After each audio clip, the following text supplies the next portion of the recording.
room there. Can't raise hand using Android tablet. Oh, very good. All right. If you want to, you can just go ahead and enter the matrix. I'm going to talk a little bit about some other things first.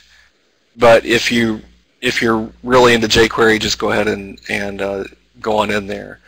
I want to talk a little bit about what I call the ASCII matrix first, because this doing a JavaScript matrix was just really a big project, so I wanted to kind of limit its scope. So I said, well, how about if we just talked about jQuery first?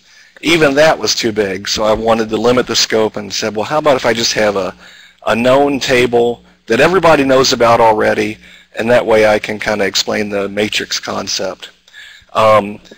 If you were to explain ASCII to someone, the first thing you would do to an introductory type of level is you'd say, well, ASCII is numbers that represent letters A through Z, you know, like 65 is the letter A and 90 is the letter Z. So then someone would say, oh, I understand that. Okay, it's numbers representing letters. Well, what about all the other letters on the keyboard? Well, now we're out of the introductory phase. Now you're in the beginner phase. And that's things like 32 is a spacebar, 33 is exclamation point. And the next obvious question someone would say is, well, what comes before 32? Well, now you're sort of an intermediate type of developer. You're starting to ask questions that only intermediate people would ask.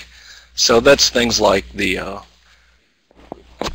bell character, but from back in the day, things like that. And so someone would say, well, what's an advanced developer? Gosh, if